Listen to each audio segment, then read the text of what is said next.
या अय्युहल्लज़ीना आमनू क़ू अनफुसकुम व अहलीकुम नारा वक़ाल अन्नबिय्यु सल्लल्लाहु अलैहि वसल्लम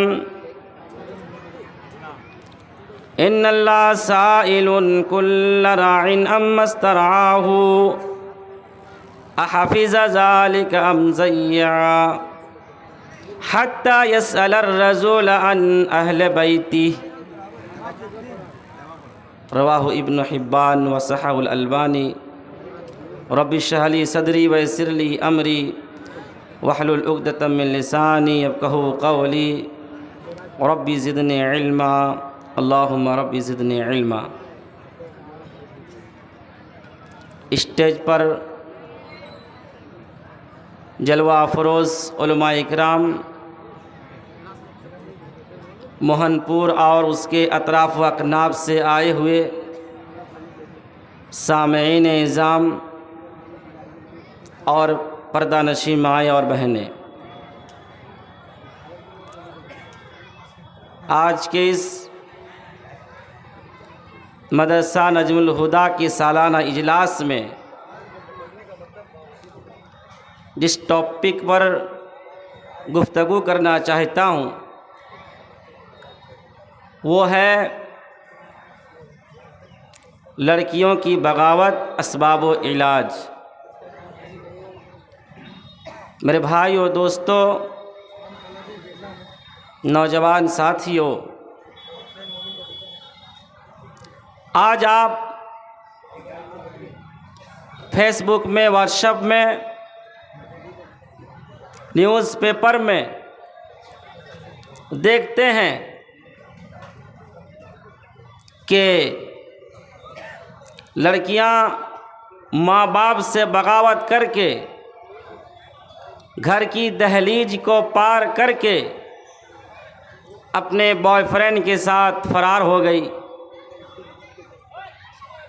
और ये हर समाज और हर सोसाइटी में ये होता है कि बाप जिस बेटी को बहुत ही प्यार मोहब्बत से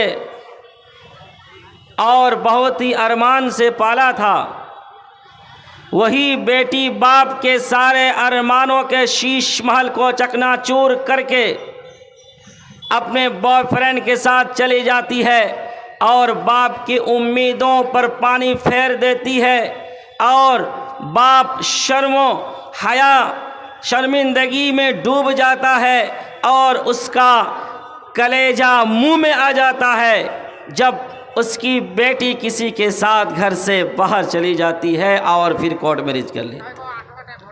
सवाल ये है कि इसका जिम्मेदार कौन है, इसके कसूरवार कौन है, किस गलत बुनियाद पर लड़कियां माँ बाप के घर से निकलकर गैरों के साथ भाग रही हैं, क्या वो असबाब हैं? आइए मेरे भाइयों व दोस्तों, चंद असबाब आपके सामने मैं रखता हूँ। बगौर समात कीजिए कि गलती कहाँ पर हो रही है, किस गलती की बुनियाद पर आज लड़कियां अपने घरों के हदूद को छलांग लगाकर भाग रही हैं।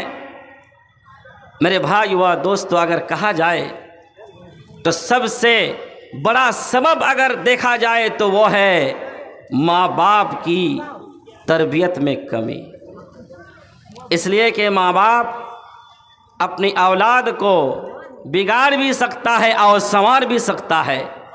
माँ बाप औलाद को उसका फ्यूचर, उसका मुस्तकबिल बनाता है, संवारता है, सही तरबियत करके, सही तालीम दे करके। और माँ बाप ही अपनी औलाद को हलाकत की खंदक में डाल देता है, उसकी सही तरबियत ना करके, उसकी सही तालीम ना दे करके।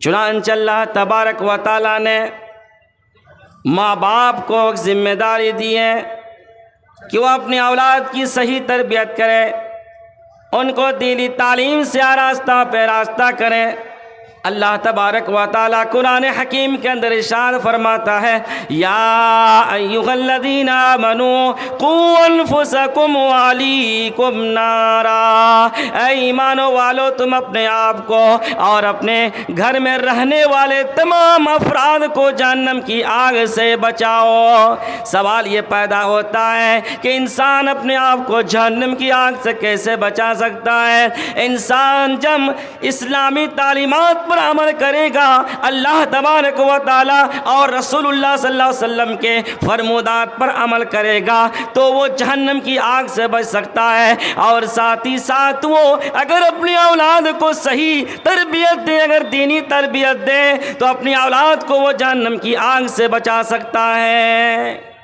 अगर हमने अपनी औलाद को सही तालीम और तरबियत दिया, उसके अंदर तौहीद और सुन्नत की मोहब्बत पैदा किया, उसको समझाया कि अगर तुम गैरों के साथ, अपनी लड़कियों को समझाया कि अगर तुम गैरों के साथ बात करोगी, अगर गैरों के साथ बाज़ारों में, पार्कों में, मेलों ठेलों में घूमोगी तो ये शरीयत के निगाह में बहुत बुरी चीज़ है।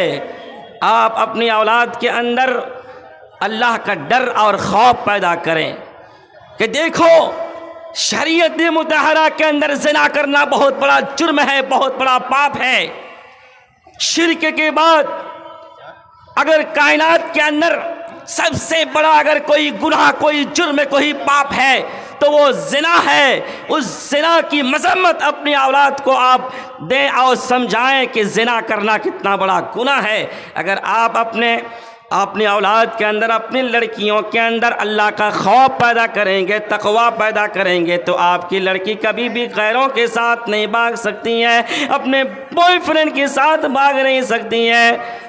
देख लीजिए ज़माने जाहिलियत में एक औरत जो फाहिशा है, जो ज़ानिया है, इस्लाम कबूल कर लेती हैं, इस्लाम कबूल कर लेती है और उसका जो आशिक है, जो ज़माने जाहिलियत में उससे मिला करता था, तन्हाई में छुप छुप के मिलता था, वो भी इस्लाम कबूल कर लेता है। इस्लाम कबूल करने के बाद एक ऐसा मौका आता है कि वो दोनों इकट्ठा होते हैं, खलवत में होते हैं, तन्हाई में होते हैं। वो मर्द अपना हाथ उस औरत की तरफ बढ़ाता है। वो औरत जो इस्लाम लाने से पहले उस मर्द के साथ सोया करती थी, वो औरत उस मर्द के साथ अपने जिस्म को बेचा करती थी। जब वो मर्द हाथ बढ़ाता है तो वो औरत कहती है कि रुक जाओ, तुम मुझ पर हाथ नहीं लगा सकते, मुझे छू नहीं सकते, टच नहीं कर सकते हैं। उस औरत ने कहा कि नहीं, अब तुम मुझे हाथ नहीं लगा सकते। इन्नल्लाह कद अज़हब शिर्क व जा बिल इस्लाम, इसलिए कि अब शिर्क का ज़माना ख़त्म हो चुका है, अब इस्लाम का ज़माना आ चुका है और इस्लाम में गैर मर्द किसी औरत को हाथ नहीं लगा सकता है। इस्लाम में कोई गैर मर्द किसी औरत के जिस्म को छू नहीं सकता है। अब मैं तुझ पर हराम हो गई। आप बताइए कि इस्लाम लाने के बाद वो औरत जो कल तक अपने जिस्म को बेचा करती थी, जो ज़ानिया थी, जो फाहिशा थी, अपने जिस्म की हिफाजत कर रही हैं। मेरे भाइयों और दोस्तों, अगर आप अपने लड़कियों के अंदर भी अल्लाह का खौफ पैदा करेंगे, अल्लाह का डर पैदा करेंगे तो आपकी बेटी कभी भी बुराई की तरफ जा नहीं सकती है, कभी भी गुनाह करने की तरफ आमादा नहीं हो सकती है। आज तो हम ही ने अपनी बेटियों को सारी छूट दे दिया है, हमने आज़ाद छोड़ दिया है। हमारी बेटी जहाँ चाहे घूमे फिरे, बाज़ारों में जाए, सड़कों में घूमे और मेले ठेले में जाए, पार्कों में घूमे, हमने तो सारी छूट दे रखी है। फिर हमारी लड़की गैर के साथ और बॉयफ्रेंड के साथ नहीं भागेगी तो क्या करेगी? मेरे भाइयों और दोस्तों, आज जो लड़कियां माँ बाप के साथ बगावत कर रही हैं, और जो लड़कियां आज कोर्ट मैरिज कर रही हैं और ये हर समाज और हर सोसाइटी में रहने वाली लड़कियां कर रही हैं, उसका बहुत ही बड़ा सबब ये है कि हमने लड़कियों को आज़ाद छोड़ दिया है। हमने लड़कियों को असली तालीम दी है, दीनी तालीम से उसको रोशनास नहीं कराया। असली दीनी तालीम से वो बिल्कुल नाआशना है, उसके अंदर न अल्लाह का खौफ है, ना रसूल की सुन्नत को वो जानती है, ना उसके अंदर गुनाह की कोई कबाहत मौजूद है। तो फिर वो घरों से बाहर नहीं जाएगी तो क्या करेगी? मेरे भाइयों और दोस्तों, आप अपनी लड़कियों को असली तालीम से लेस करें, आरास्ता और पैरास्ता करें, लेकिन आप उसकी हिफाजत करें, आप उसकी निगहबानी करें, आप उसके 24 घंटे का मुहासबा करें। और ये आपको हक है कि आप अपने बेटी का के क्लास ले। आप हज़रत ज़करिया अलैहिस्सलाम के ज़ेर किफ़ारत में हज़रत मरियम अलैहिस्सलाम थी। एक मरतबा हज़रत ज़करिया अलैहिस्सलाम हज़रत मरियम के रूम में गए तो देखा कि बेमौसम फल रखे हुए हैं। हज़रत ज़करिया अलैहिस्सलाम ने फ़ौरन नोटिस लिया, फ़ौरन उसका क्लास लिया और कहा, या मरियम अन्ना लकी हाज़ा, ये मरियम तुम्हारे रूम में बेमौसम फल रखे हुए हैं, अभी आम का सीज़न नहीं है, मैं देख रहा हूँ कि तुम्हारे पास आम है, अभी केले का सीज़न नहीं है, अंगूर का सीज़न नहीं है, अंगूर कहाँ से आया, केला कहाँ से आया, अन्ना लकी हाज़ा। हज़रत मरियम अलैहिस्सलाम जिसकी इस्मतों इफ़्फ़त अल्लाह तबारक व तआला ने उसकी शहादत दी थी, अल्लाह तबारक व तआला ने उसकी गवाही दी थी। हज़रत मरियम रोती हैं, कहती हैं, ऐ मेरी किफ़ालत करने वाले ज़करिया, ऐ मेरी तरबियत करने वाले, ऐ मेरी परवरिश करने वाले, मुझे जो फल आज आप मेरे रूम में देख रहे हो किसी बॉयफ्रेंड ने नहीं दिया है, किसी मेरे आशिक ने नहीं दिया है। अन्ना लकी हाज़ा, ऐ मरियम तुम कहाँ से ये फल पाए हो? ये जो आप पूछ रहे हो हुआ मिन इंदिल्लाही, वो अल्लाह के जानिब से ये फल मेरे पास आते रहते हैं। हज़रत मरियम अलैहिस्सलाम ने बताया कि ऐ ज़करिया, आप मुझ पर शक की निगाह से देख रहे हैं, आप बताइए कि हज़रत मरियम से ज़्यादा आपकी बेटी दीनदार परहेजगार नहीं हो सकती है, हज़रत मरियम से ज़्यादा आपकी बेटी पाक दामन नहीं हो सकती है, जिसकी पाक दामनी की शहादत अर्श वाले ने दी है, फिर आप अपनी बेटियों का क्लास क्यों नहीं देते हैं? आपके बेटी के हाथ में अगर आपने एंड्रॉयड का मोबाइल देखा तो आपको पूछना पड़ेगा कि मोबाइल कहाँ से आया। अगर आपने उसके जिस्म पर नया नवेला सूट देखा तो आपको पूछना पड़ेगा। अगर आपके बेटी के हाथ में आपने नया कंगन देखा तो आपको पूछना पड़ेगा कि बेटी बताओ कंगन कहाँ से आया। आपके बेटी की चप्पल नई नवेली है तो आपको पूछना पड़ेगा कि बेटी ये चप्पल कहाँ से आई है। आपको अपनी बेटी का मुहासबा करना पड़ेगा। मेरे भाइयों और दोस्तों, आज हम अपनी बेटियों को बाज़ारों में देखते हैं लेकिन हमारे अंदर गैरत पैदा नहीं होती है। आज हम बेहिस हो चुके हैं, आज हम बेगैरत हो चुके हैं कि हमारे ही सामने हमारी बेटी बॉयफ्रेंड के साथ मोटरसाइकिल में जा रही है लेकिन हम उसे रोक टोक नहीं करते हैं। जरूरत है कि माँ बाप जो है गैरतमंद बने। जब अपनी बेटी को किसी गैर महरम मर्द के साथ देखे तो फौरन उसके अंदर रगे गैरत फड़फड़ानी चाहिए और उसके क्लास लेनी चाहिए। हजरत साद रज़ी अल्लाह ताला अन्हो के ताल्लुक़ से आता है कि हज़रत साद रज़ी अल्लाह ताला अन्हो बड़े गैरतमंद सहाबी थे। हज़रत साद कहते हैं कि अगर मैं अपने बीवी के साथ किसी को देख लूँ, अगर मैं अपने बीवी के साथ किसी गैर मर्द को देख लूँ, फ़ज़रबतहु बिस्सैफ़ गैर मुस्फ़ा, तो मैं नंगी तलवार से उसकी गर्दन को उड़ा दूँगा।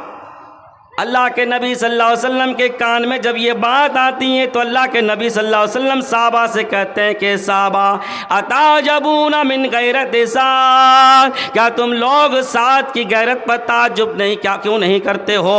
हज़रत साद की गैरत हालात तो देखो। वो कह रहे हैं कि अगर हमारे बीवी के साथ मैं किसी अजनबी आदमी को देखूं तो मैं उसे पूछूंगा भी नहीं तुम कौन हो, क्यों आए हो, मैं सीधे तलवार को हाथ में लूंगा और उसकी गर्दन उड़ा दूंगा। हजरत साद के ताल्लुक से आता है कि हजरत साद ने ज़माने जाहिलियत में एक औरत से शादी की थी और फिर उसे तलाक दे दिया था। लेकिन तलाक देने के बाद कोई भी आदमी उसकी मुतल्लिका औरत को पैगाम नहीं भेज रहा था, इसलिए कि सबको पता था कि ये साद बहुत गैरतमंद है। कहीं ऐसा ना हो कि उसकी मुतल्लिका बीवी को मैं निकाह का पैगाम दूं और वो मुझे मार डाले या मुझे मेरे सर को कलम कर डाले। ये हजरत साद रज़ी अल्लाह ताला अन्हु की गैरत की दास्तान अरब के अंदर थी। अल्लाह के नबी कहते हैं ताजबूना मिन गैरत साद, ऐ लोगों क्या तुम साद की गैरत पर ताज्जुब करते हो।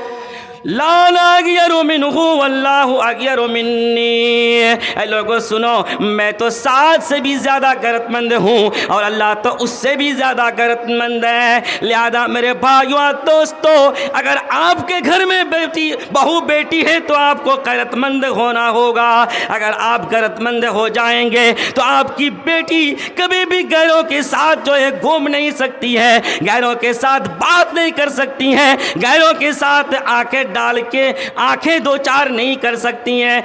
ज़रूरत है या शर्त यह है कि हम अपने आप में स्ट्रांग हो जाए, मजबूत हो जाए, गैरतमंद हो जाएं। आज औरतें या लड़कियां जो बगावत कर रही हैं माँ बाप से, भाई बहन से, उसका एक बहुत बड़ा सबब है और वो यह है कि निकाह में ताख़ीर जो हम कर रहे हैं। निकाह जल्दी करनी है। जैसे ही आपकी बेटी जवानी की दहलीज में कदम रखती है फ़ौरन आप उसका रिश्ता तय कर दीजिए।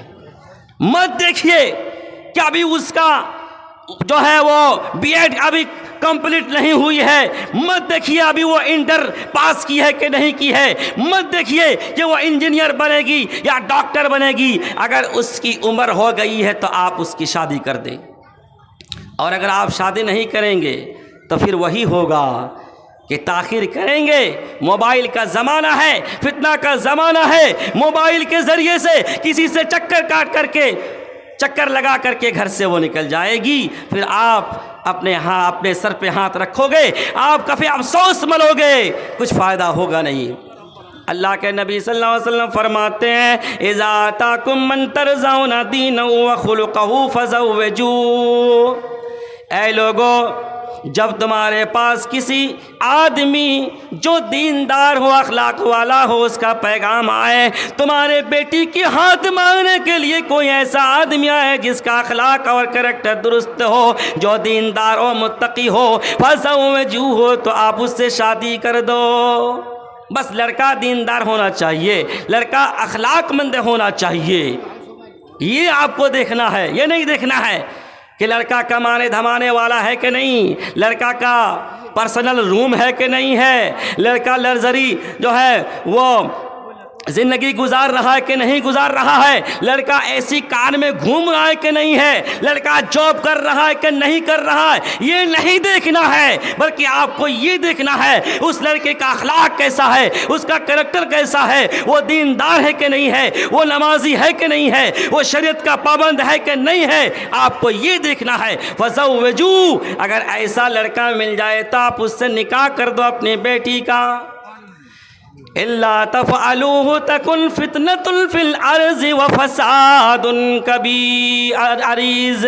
अगर आप शादी न करोगे, अगर ऐसे लड़के की हाथ में अपनी बेटी का हाथ नहीं दोगे तो फिर फितना फसाद मचेगा। ऐसा होगा कि एक तरफ लड़कियां कुंवारी रह जाएंगी, दूसरी तरफ लड़के भी कुंवारे रह जाएंगे। लड़के इसलिए कुंवारे रह जाएंगे, वो देखेंगे कि किस घर में हमें लंबा चौड़ा जहेज मिलेगा, उसी घर में हमें शादी करना है। एक तरफ लड़के कुंवारे रह जाएंगे, एक तरफ लड़की कुंवारे रह जाएंगी। फिर क्या होगा, आपस में लड़का लड़की फ़ोन से बात करेंगे, फिर ज़िना का बाजार गर्म होगा, फिर एक मोहल्ले का लड़का दूसरे मोहल्ले की लड़की को लेके भाग जाएगा, फिर आपस में खून खराबा होगा, आपस में जंग छिड़ जाएगी। इमाम कायनात फरमाते हैं इसीलिए जब लड़की जवान हो जाए, आपके घर में अच्छे लड़के का रिश्ता आ जाए तो उसके हाथ में तुम लड़की की शादी कर दो।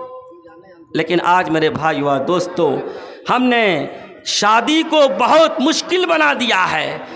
इमाम कायनात ने शादी को बहुत आसान बनाया था। अल्लाह के रसूल ने फरमाया था खैरुन निकाह ऐसरहु, सबसे बेहतर निकाह वो है जो बहुत ही आसान तरीके से हो जाए। लेकिन आज हमने शादियों को बहुत मुश्किल बना दिया है।